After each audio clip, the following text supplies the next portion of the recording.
Assalamualaikum warahmatullahi wabarakatuh. Ibu Kepala Sekolah SDN Purwokerto Jenderal 2, Ibu Hertati SPD yang kami hormati, rekan-rekan guru SDN Purwokerto Jenderal 2 yang kami hormati, pertama-tama marilah kita panjatkan puji syukur kepada Allah SWT yang telah memberikan kesehatan pada kita sehingga kita bisa menghadiri acara pada hari ini, yaitu acara sosialisasi pembelajaran mendalam di SDN Purwokerto Jenderal 2. Kembalinya selamat serta salam marilah kita katakan pada junjungan kita Nabi besar Muhammad SAW yang kita nanti dengan syafaatnya di yaumil qiyamah. Pada acara pagi hari ini yang pertama merupakan acara yang kedua sambutan kepala sekolah SDN Purwokerto Jenderal 2, acara yang ketiga pemaparan materi, dan acara yang keempat penutup. Acara yang pertama pembukaan, mari kita buka acara pada hari ini dengan bacaan basmalah bersama. Acara yang kedua itu sambutan dari Kepala Sekolah SDN Purwokerto Jenderal 2 kepada Ibu Hertati SPD yang kami persilakan.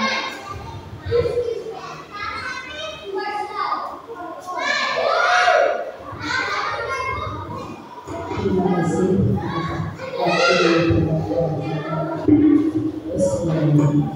Assalamualaikum warahmatullahi wabarakatuh. Yang saya hormati rekan-rekan guru SD Bapak Ibu. Alhamdulillah bersyukur kepada Allah Subhanahu wa Ta'ala yang telah memberikan kesehatan kepada berkumpul dalam kegiatan sosialisasi pembelajaran mendalam. Ibu-ibu yang saya hormati, hari ini kita diberi kesempatan untuk belajar peningkatan kompetensi dengan kegiatan pembelajaran mendalam. Di mana pembelajaran mendalam ini kita fokuskan untuk memuliakan peserta didik kita, untuk meningkatkan proses dari pembelajaran yang tertuju pada pembelajaran yang memuliakan. Jadi bisa menggunakan olah pikir, olah raga, olah hati, dan olah rasa. Ini kita lakukan secara terpadu. Jadi kita bisa dengan meningkatkan kompetensi, bisa berkolaborasi bersama. Jadi ini kesempatan yang baik untuk meningkatkan kompetensi panjenengan. Semoga dalam kegiatan sosialisasi pembelajaran ini kita bertambah ilmu, berkolaborasi bersama, saling mendukung untuk semangat mendidik peserta-peserta didik kita. Semoga kegiatan ini dapat terlaksanakan dengan baik dari awal dan seterusnya dalam kegiatan pembelajaran. Terima kasih. Semoga kegiatan ini berjalan dengan baik. Wassalamualaikum warahmatullahi wabarakatuh.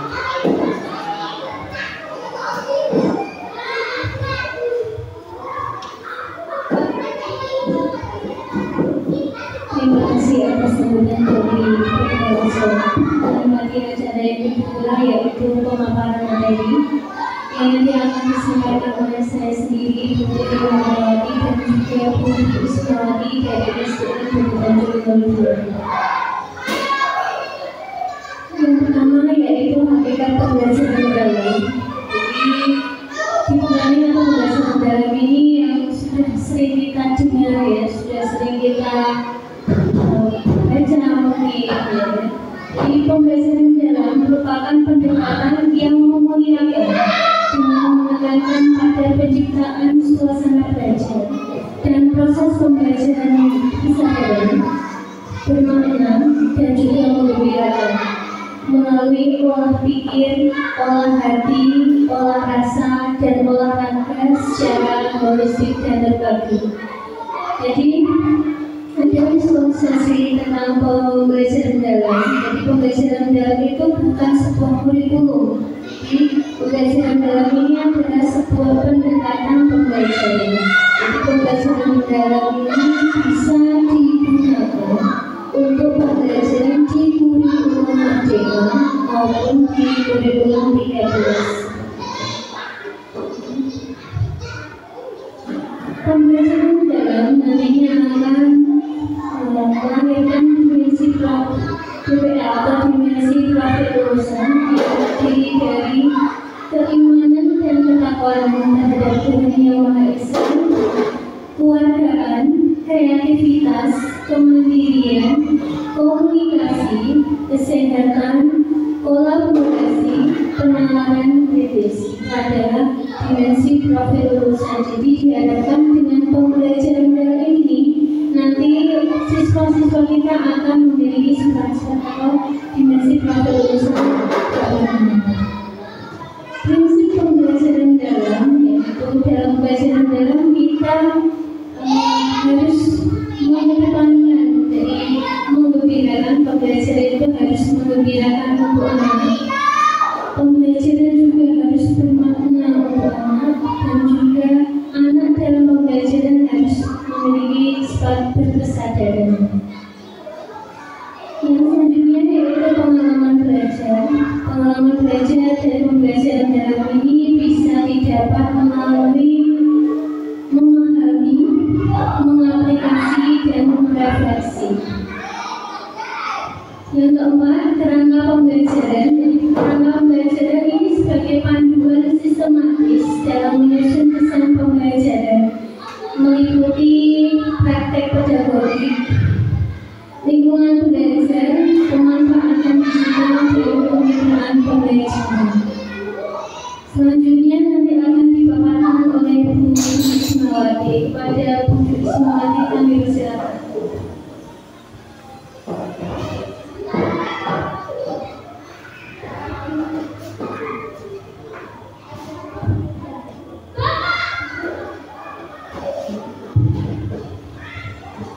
Terima kasih atas waktu yang diberikan. Izin sharing ya, ilmu yang didapatkan selama BIMTEK di SMP 7 Pati. Tadi sudah dijelaskan ya pengertian pembelajaran kendala.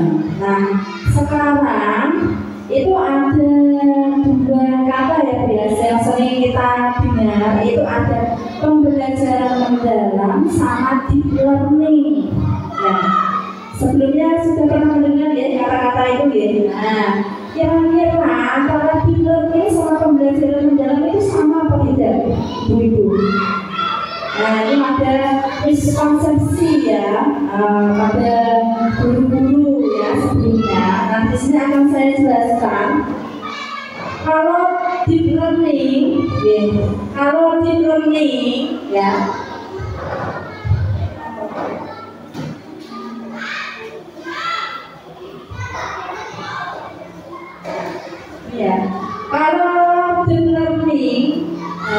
itu hanya terpacu pada ini, ya, dimensi profil lulusan atau disingkat dengan DPL, ya.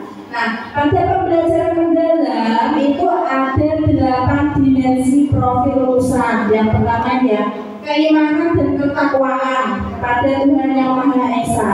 Nah, ini bisa dilakukan dengan cara siswa itu berdoa.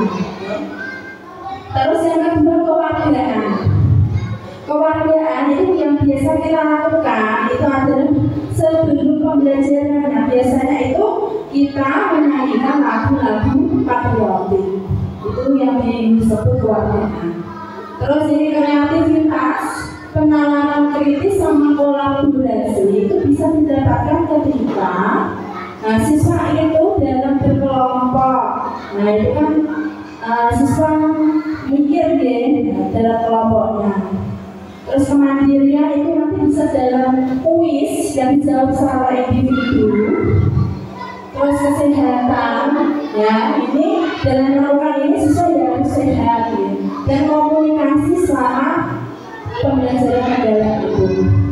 Nah, biasanya pembelajaran mendalam ini itu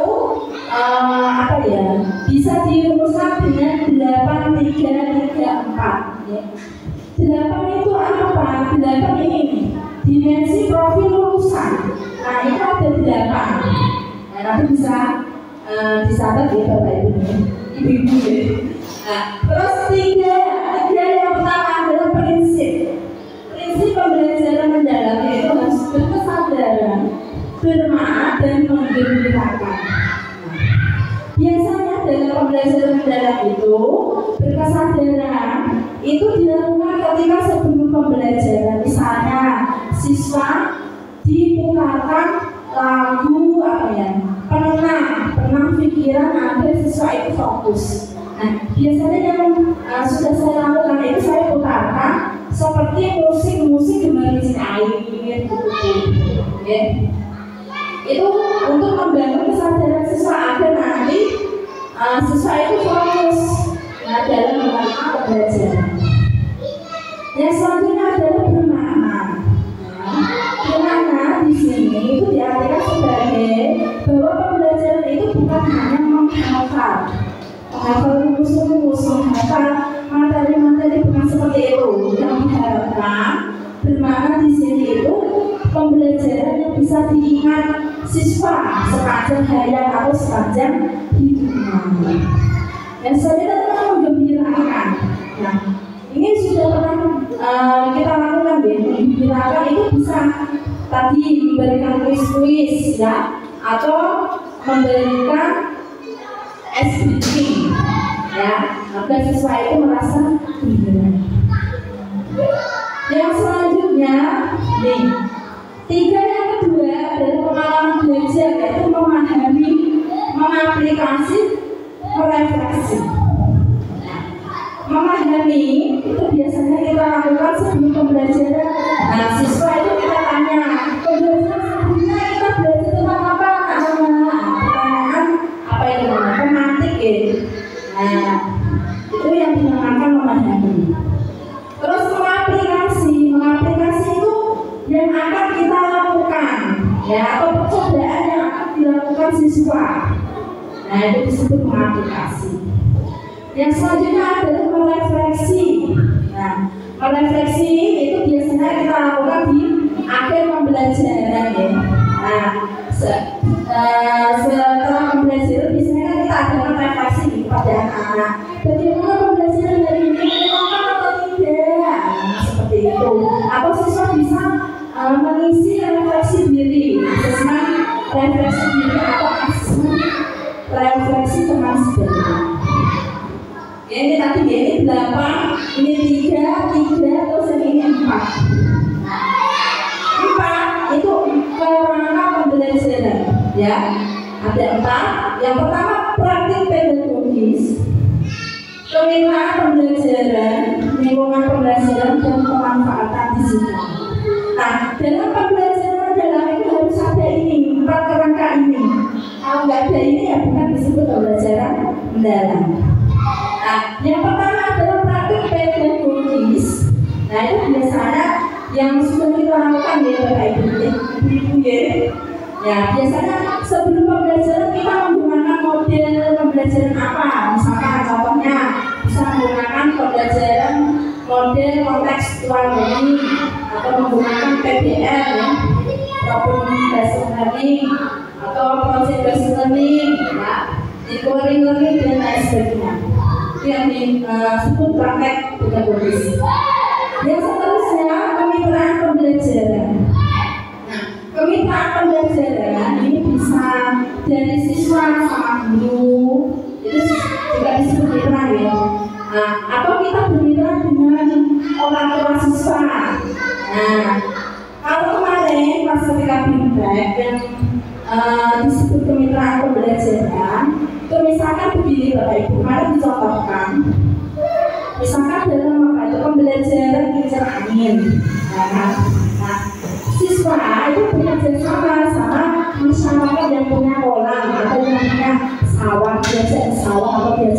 orang, mengamati gadget angin yang ada di sana, seperti itu. Tetapi kemitraan pembelajaran ini tidak perlu harus masyarakat itu, misalkan antara guru sama siswa, siswa dengan siswa itu juga disebut kemitraan pembelajaran. Atau yang biasanya kita lakukan, misalkan hari ini siswa melakukan proyek apa, terus kita dokumentasi apa itu berupa video atau foto, lalu kita kirimkan di grup kelas. Nah, itu sudah disebut kemitraan pembelajaran, seperti itu. Dan selanjutnya lingkungan pembelajaran. Lingkungan pembelajaran itu yang nantinya akan kita lakukan di ruang kelas atau di luar kelas, ya. Terus ini juga ada lingkungan virtual, ya. Virtual itu berarti nanti bisa melalui video pembelajaran lewat YouTube, ya, dan sebagainya.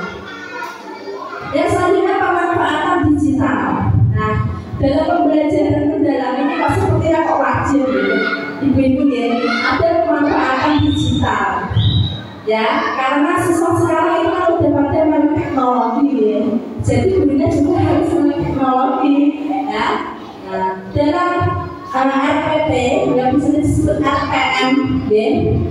RPM itu singkatan dari rencana pembelajaran mendalam. Nah, itu juga nanti akan dimasukkan link yang ketika diklik itu nanti akan masuk ke video pembelajaran atau kuis, seperti itu.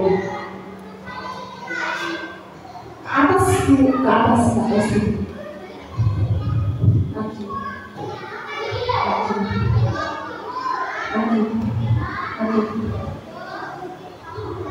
nah, ini ya Bu, bukan. Kenapa kok pemerintah itu, ya, ini mensosialisasikan pembelajaran mendalam daripada yang sebelumnya?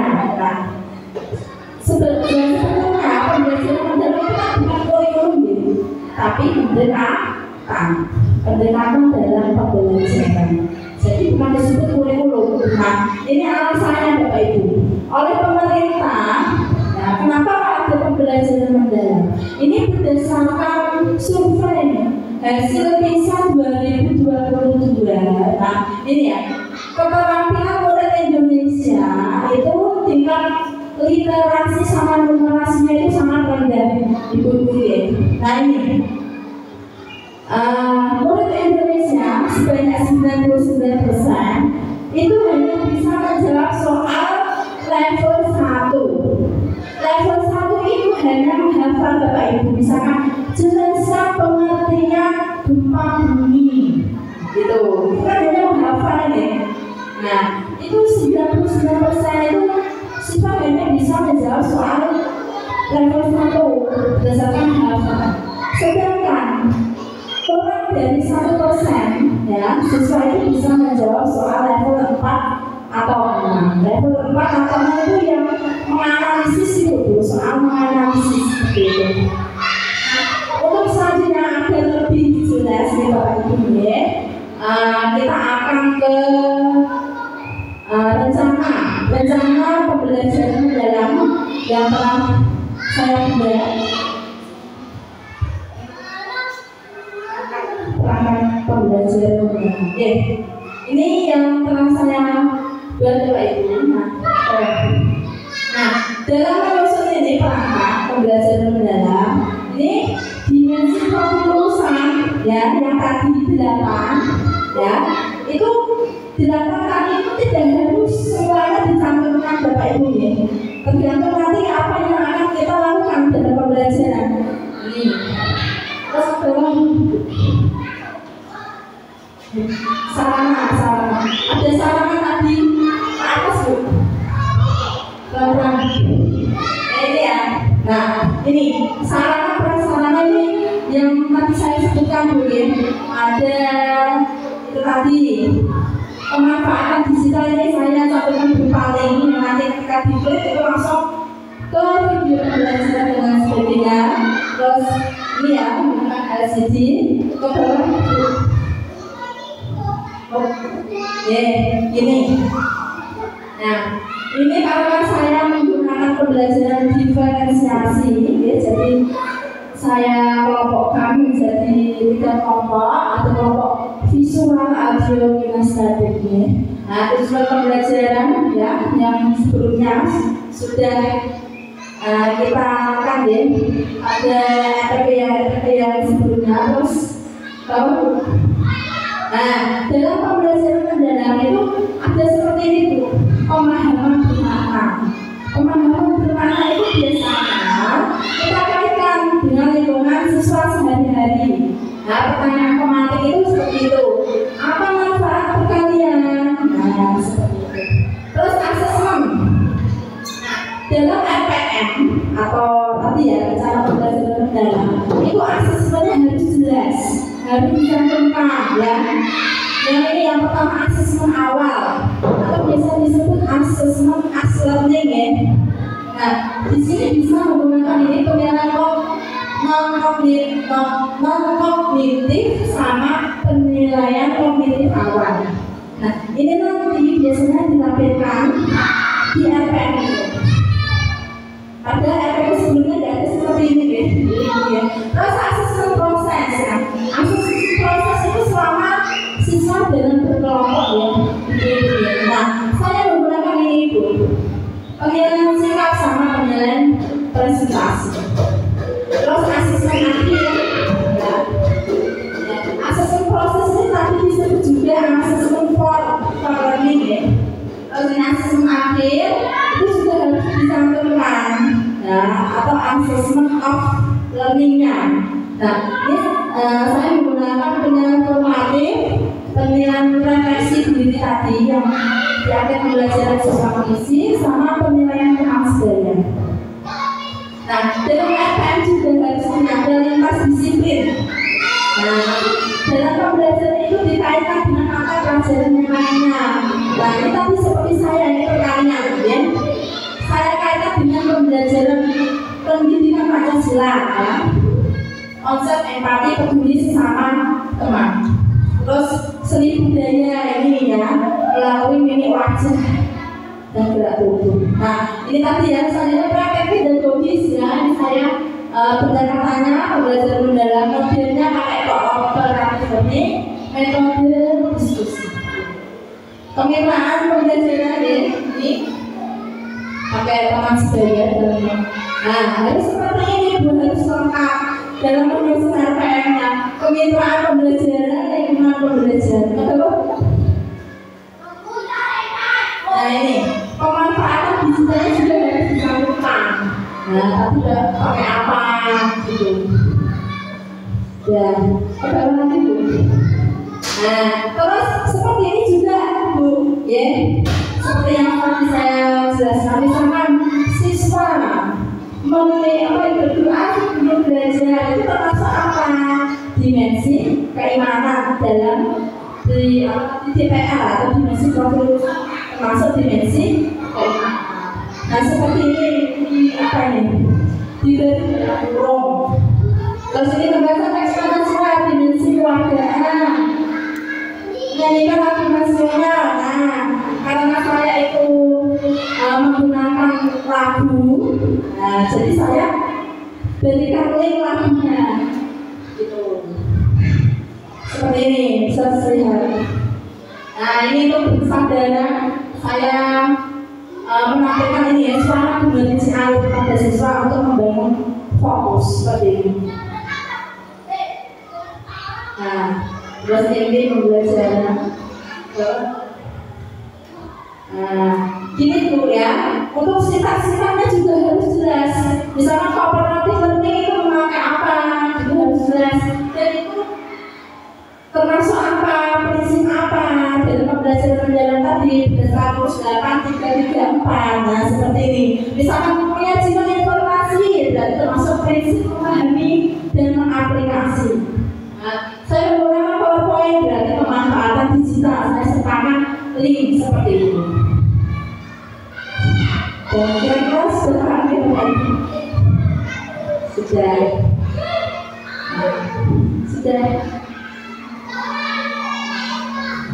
Sudah ya.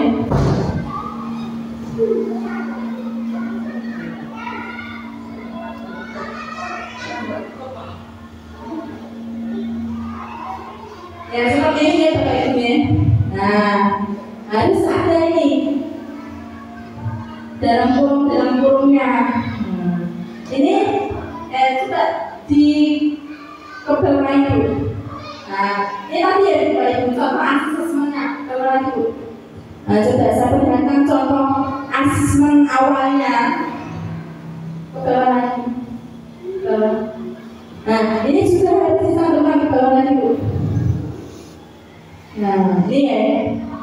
Nah, asesmen awal kognitif itu juga harus disambungkan ya. Seperti ini berdasarkan ketentuan pembelajaran ini, bahwa lagi ada isi asesmen awal kognitif. Nah, soalnya juga ya harus disambungkan bahwa lagi. Nah, ini asesmen awal kognitif ini menggunakan ini ya. Yang pernah kita lakukan ya Ibu ya. Pertanyaan-pertanyaan seperti ini. Nah, ini ada rekap apa ini penilaian juga yang dicantumkan dalam RPM. Banyak ya Ibu ya. Nah, ini pekerjaan saya ini sampai 37 halaman. Nah, ini termasuk asesmen akhirnya juga disambungkan rekap asesmen refleksi ya, saya sambungkan juga.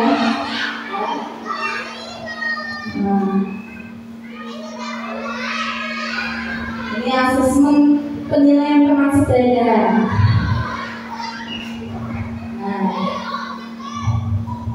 Nah, dalam penilaian itu sikap dan nilai teman sebaya tidak ada nilai yang 100 ya, Ibu ya. Ya, jadi saya buat tadi masing-masing. Terus ada nilai KPD, berdasarkan nanti daya belajarnya, dan visual, auditorik, kinestetik. Terus lagi, nah, nilai KPD yang Ibu. Nah, ini materinya PowerPoint.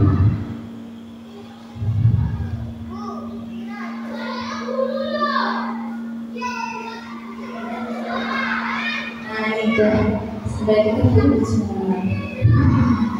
Dan saya sudah paham itu ya atas penjelasan saya. Lalu saya kembalikan kepada Anda.